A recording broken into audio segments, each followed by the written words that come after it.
तो बच्चों कैसे आप लोग, स्वागत है आप लोगों का हमारे YouTube चैनल कौन सा सिग्मा में। और हम पढ़ रहे हैं 12th क्लास की अकाउंटेंसी। 12th क्लास की अकाउंटेंसी में हम अब से पहले जो चैप्टर्स पढ़ चुके हैं उनका मैं बता दूं कि सबसे पहले मैंने आपको बताया था एनपीओ जो है वो सीबीएसई के सिलेबस में तो फिलहाल नहीं है, बट ये दूसरे सिलेबस में है। दूसरी जगहों के जो सिलेबस हैं, जो दूसरे एजुकेशन बोर्ड के सिलेबस है उनके अंदर ये एनपीओ है। तो और एनपीओ जो है सीयूटी वालों के लिए भी ज़्यादा इंपॉर्टेंट था, तो इस वजह से एनपीओ सबसे पहले करवाया गया। और उसके बाद मैंने आपको बताया था fundamental of partnership. Fundamental of partnership के बाद जो अगला टॉपिक था, अगला चैप्टर था, वो गुडविल बताया गया। गुडविल के बाद जो चैप्टर बताया गया वो changing profit sharing ratio among the partners. और आज जो चैप्टर नया स्टार्ट होने वाला है वो है एडमिशन ऑफ अ पार्टनर। सुनिए, ये चैप्टर जो है वो लगभग change in profit sharing ratio जैसा ही है। यानी जिस बच्चे ने change in profit sharing ratio के वीडियोस देखे हैं तो उनको ये चैप्टर बड़ी आसानी से समझ में आने वाला है, ठीक है। तो यदि किसी बच्चे ने change in profit sharing ratio के वीडियोस नहीं देखे हैं तो पहले आप वो वीडियो देखिए। अब रही बात कि इस चैप्टर में क्या पढ़ना है, तो इस चैप्टर में हमें लगभग वही सारी चीजें पढ़ने हैं जो पिछले चैप्टर में, यानी change in profit sharing ratio वाले चैप्टर में हमने पढ़ा था। तो इस चैप्टर में क्या होता है कि एक नया पार्टनर पुराने पार्टनरशिप में एडमिट हो जाता है, ठीक है। तो यानी जब कोई नया पार्टनर पुराने पार्टनरशिप फर्म में एडमिट हो जाएगा तो एग्जिस्टिंग पार्टनर के प्रॉफिट शेयरिंग रेशियो में बदलाव हो जाएगा। ये क्या मतलब हुआ, समझाइए फिर से। देखिए, एक रोटी है, उस रोटी में दो पार्टनर बांट रहे थे। जैसे फॉर एग्जांपल दोनों पार्टनर जो है आधा आधा बांट रहे थे। आधा ये ले रहा था, आधा ये ले रहा था, यानी ए आधा और बी आधा। तो इसका मतलब ए और बी का रेशियो क्या था? ए और बी का रेशियो था इक्वल, ठीक है। फिर एक नया पार्टनर आ गया सी, ठीक है। सी कहता है कि भाई मैं भी पार्टनर बनना चाहता हूँ और मुझे आपके इस फर्म में कुछ हिस्सा चाहिए प्रॉफिट का। कितना हिस्सा चाहिए? 1/3 हिस्सा, ठीक है। तो 1/3 हिस्सा कौन ले जाएगा? 1/3 हिस्सा सी ले जाएगा। अब सी को जब 1/3 हिस्सा मिलना है तो जाहिर सी बात है ए का भी कम हो जाएगा और बी का भी कम हो जाएगा। 1/3 मिलने का मतलब यह है कि अब रोटी जो है वो 3 टुकड़ों में बटेगा, जिसमें से एक टुकड़ा ए लेगा, एक टुकड़ा बी लेगा और एक टुकड़ा सी लेगा। क्या हमेशा प्रॉफिट शेयरिंग रेशियो ऐसा ही होगा? नहीं भाई, ये तो एग्जांपल दे रहा हूं मैं। तो यानी जाहिर सी बात है ए का हिस्सा जो है वो पहले के मुकाबले कम हो गया और बी का हिस्सा जो है उसका भी पहले के मुकाबले कम हो गया। क्यों? क्योंकि रोटी के टुकड़े में कौन घुस गया है? सी। तो सी ने क्या किया है? सी ने गेन कर लिया है, क्योंकि सी के पास पहले कुछ नहीं था, अब है। और ए और बी का कम हो गया है तो ए ने सेक्रीफाइस किया है और बी ने भी सेक्रीफाइस किया है, ठीक है। तो ये सारी बातें डिटेल्स की है, मैं आपको डिटेल्स में सारी चीज़ें समझाऊंगा। तो मैंने ओवरव्यू थोड़ा सा दिया है। अब मैं आपको डिटेल्स में कहानी के थ्रू समझाता हूँ कि क्या क्या हो रहा है। बस तो देखो,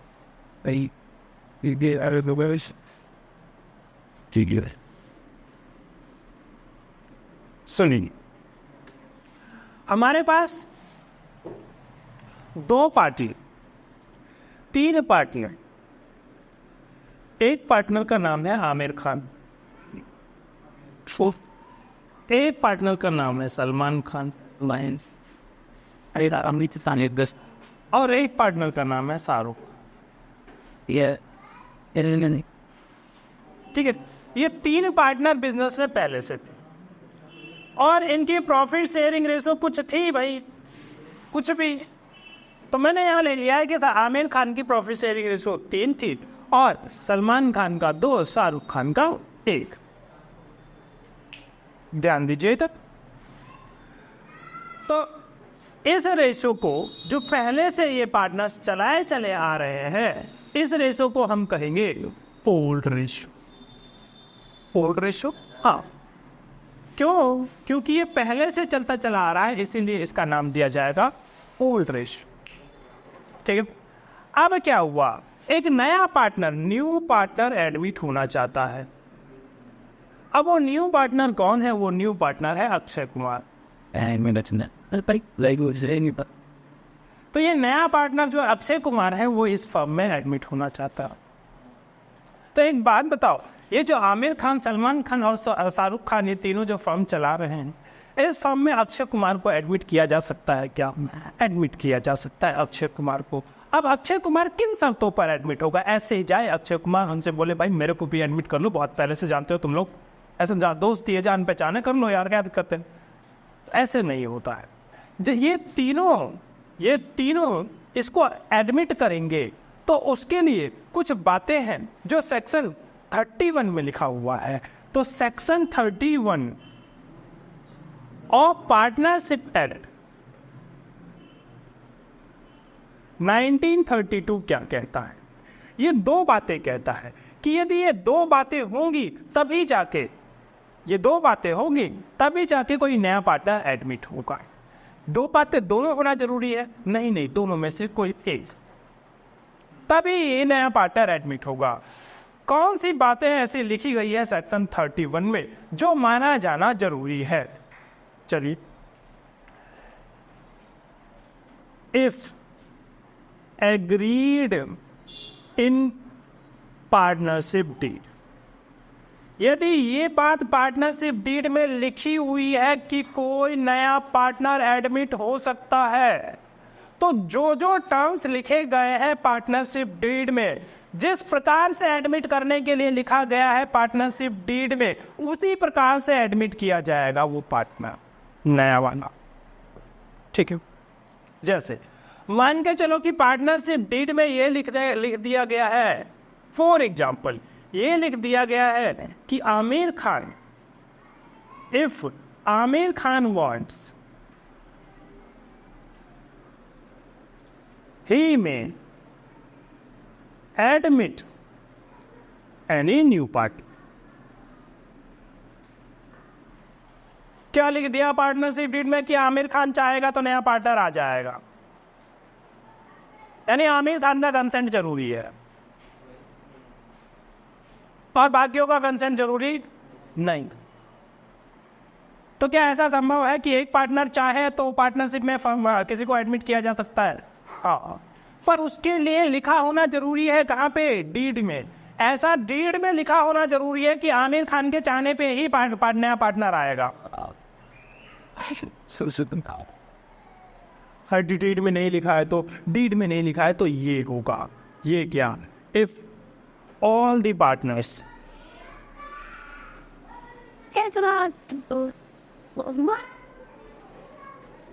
agree to admit a new partner। यदि सारे पार्टनर चाहते हैं एक नया पार्टनर को एडमिट करना, तो भी एक नया पार्टनर आ सकता है।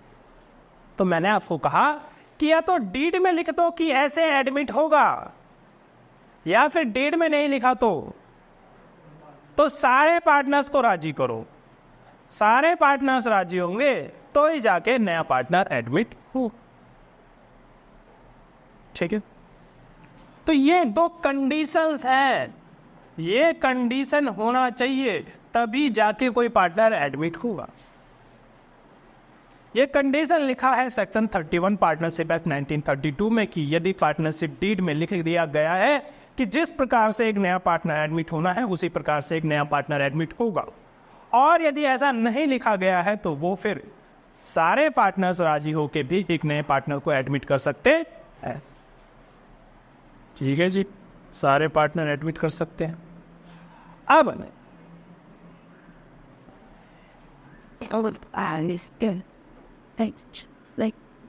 ऑन एडमिशन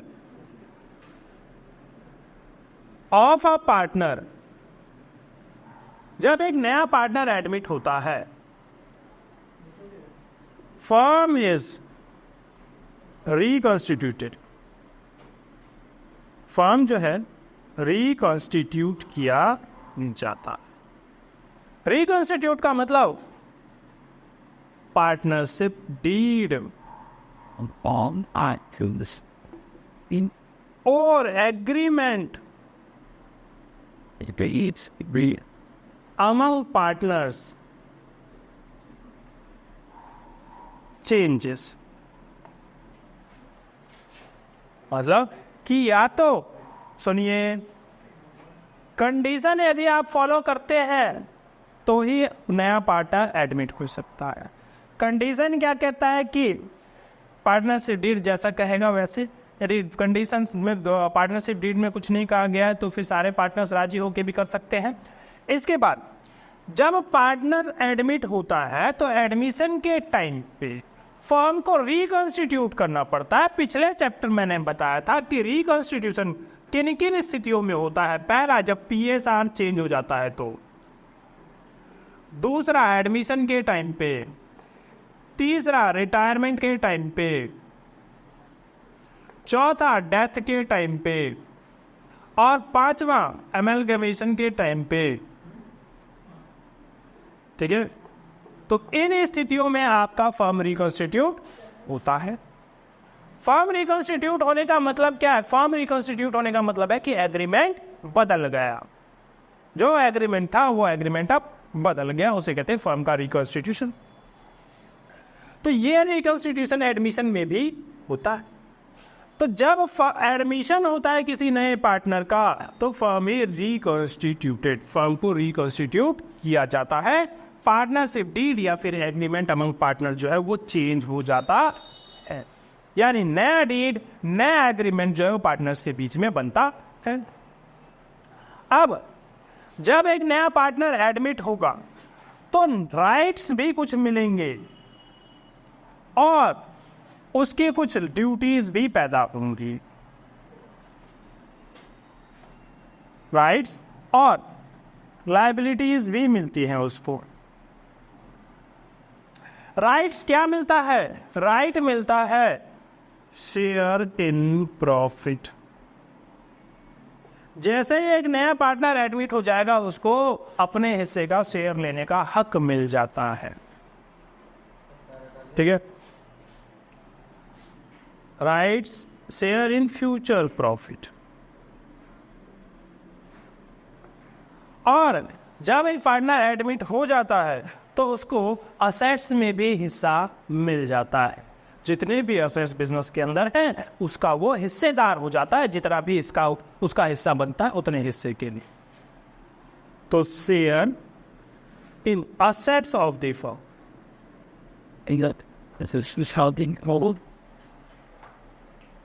तो इसके दो राइट पैदा हो जाते हैं। जैसे ही पार्टनर एडमिट हो जाता है तो दो राइट पैदा हो जाता है, उसको दो अधिकार मिल जाता है उसको।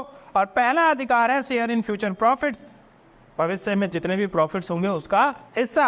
और दूसरा अधिकार है कि असेट्स जितने भी हैं उसमें भी उसका हिस्सा। ठीक है, पर साथ साथ उसके जिम्मे लायबिलिटीज भी आ जाती है। तो he will become liable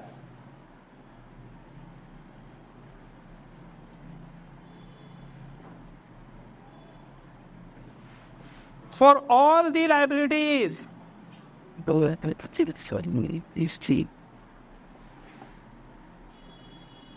and losses of the firm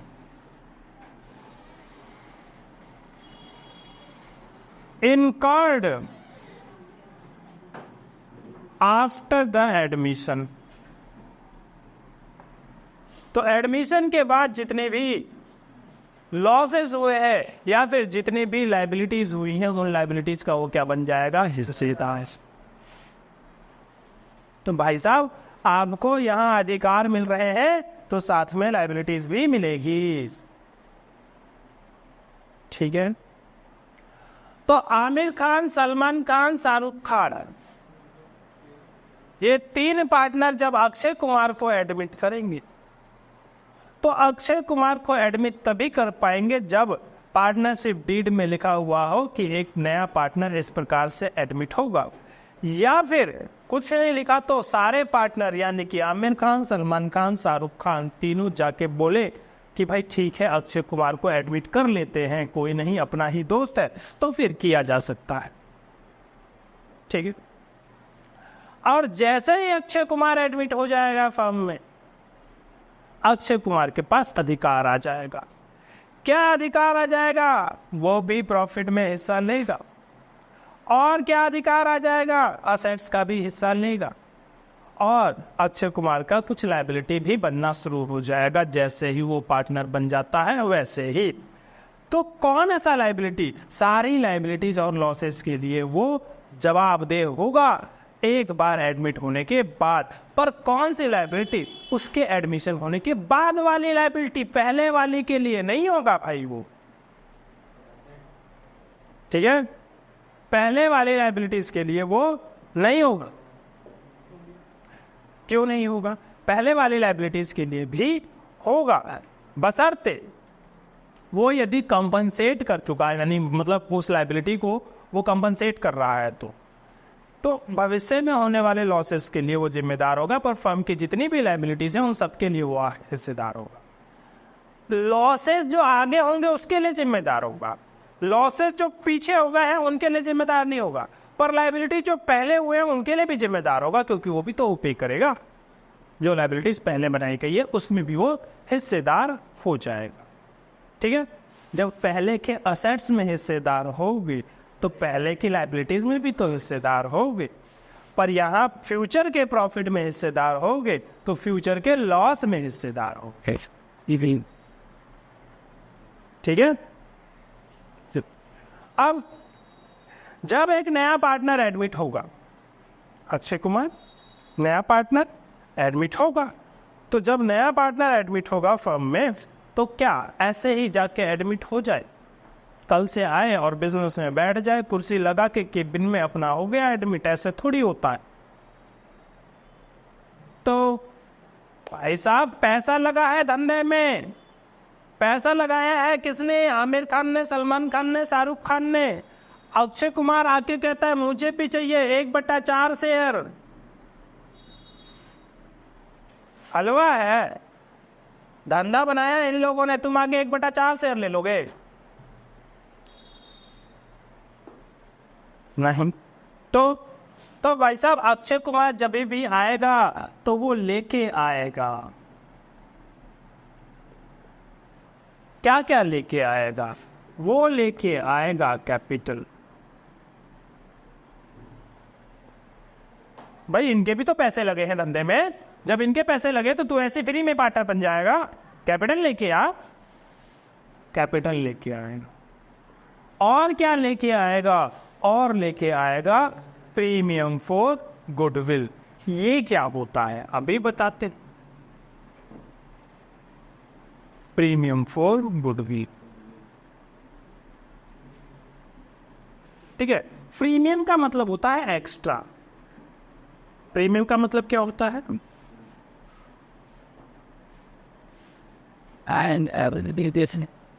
यानी जवाबदेही तो उसकी सिर्फ कैपिटल की बनती है, जवाबदेही तो सिर्फ कैपिटल की बनती है, क्योंकि बिजनेस में लगाया क्या जाता है? कैपिटल।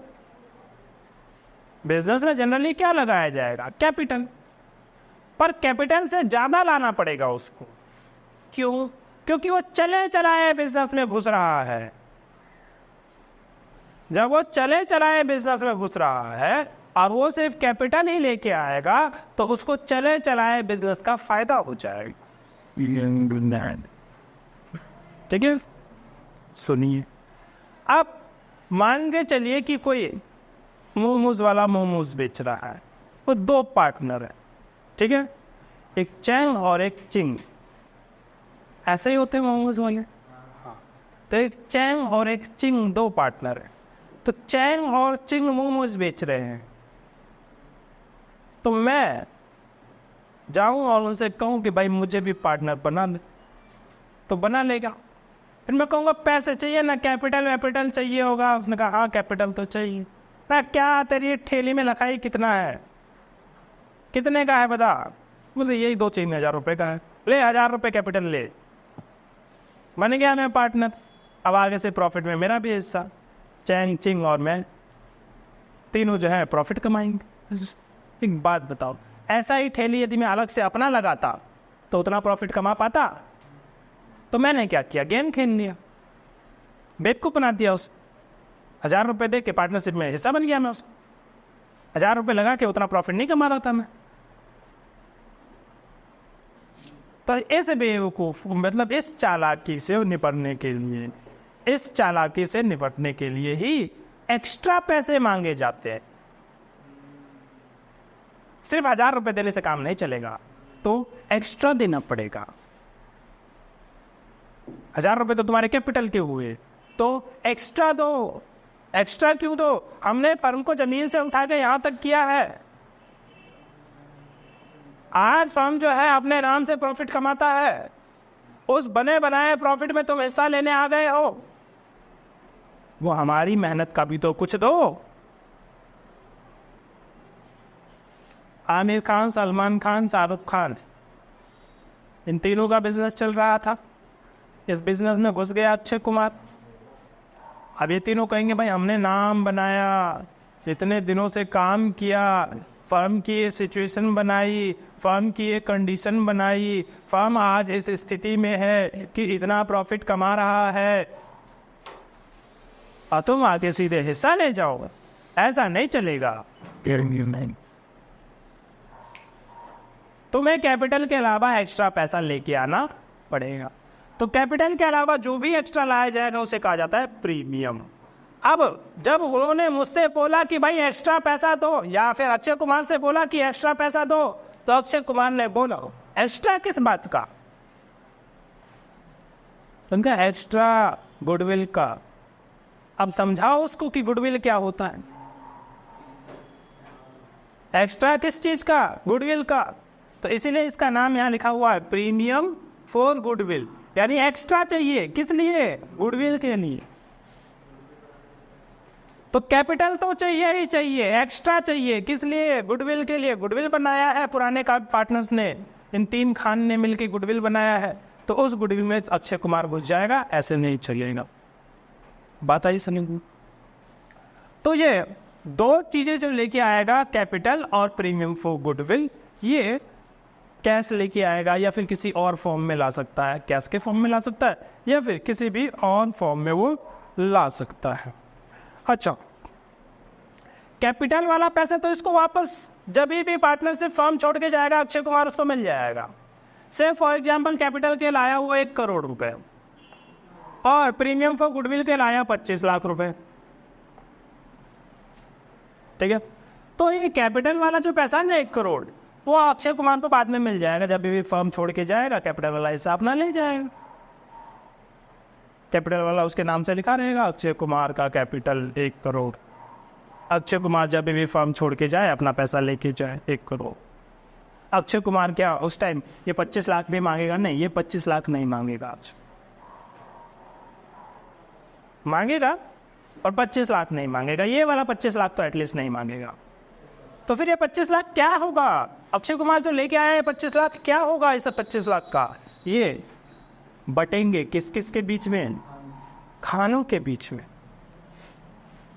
ये 25 लाख में से कुछ हिस्सा आमिर खान ले लेगा, कुछ हिस्सा सलमान खान ले लेगा और कुछ हिस्सा शाहरुख खान ले लेगा। अच्छा, तो इसीलिए इन्होंने एक्स्ट्रा पैसा मांगा था। एक्स्ट्रा लेके आओ। क्यों लेके आओ? हमने मेहनत किया है इतने साल, फर्म का नाम बनाया है। तो फर्म का नाम बनाया है तो जो पैसा आया है 25 लाख एक्स्ट्रा, वो बांट लेंगे। कौन बांट लेंगे? यही खान बांट लेंगे आपस में। यानी फर्म में भी नहीं रहेगा, ये नजर नहीं आएगा फर्म में।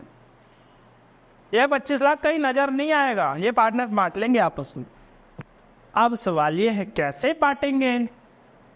आमिर खान बोलेगा मेरे को ज़्यादा चाहिए, सलमान खान बोलेगा मेरे को ज़्यादा चाहिए, शाहरुख खान बोलेगा मेरे को ज़्यादा चाहिए। तीनों खान आपस में लड़ेंगे, मुझे ज़्यादा, मुझे ज़्यादा, मुझे ज़्यादा। किसे ज़्यादा? ऐसा है, लड़ो मत। ये बताओ किसका कितना नुकसान हो रहा है अक्षय कुमार के आने से? जिसका ज़्यादा नुकसान उसका ज़्यादा हिस्सा इस 25 लाख में। बंदरों की लड़ाई नहीं करनी है। अपना नुकसान बताओ और पैसे लो इस 25 लाख में से। तो यदि आमिर खान को, सलमान खान को और शाहरुख खान को, तीनों को नुकसान हुआ है, क्यों नुकसान हुआ है मैंने बताया था। अब ये रोटी जो टूटेगी, उस रोटी में से 1/4 हिस्सा कौन लेगा? अक्षय कुमार। तो जब इस रोटी में से एक हिस्सा ये अक्षय कुमार लेने वाला है, तो इनको तो नुकसान होना ही होना पहले से। अब जितना नुकसान हुआ है उसे क्या कहते हैं? सैक्रिफाइसिंग। सैक्रिफाइसिंग रेशो में वो 25 लाख बढ़ जाएगा। किसको? आमिर खान को, सलमान खान को और शाहरुख। ठीक है। तो मैं जो ये सारी चीज़ें बता रहा हूँ आपको थियोरेटिकली, ये सारी चीज़ें थियोरेटिकली बता रहा हूँ। इसके बाद में जो टॉपिक स्टार्ट करूँगा वो न्यूमेरिकल स्टार्ट होगा, change in profit sharing ratio calculation का। ठीक है, चलिए।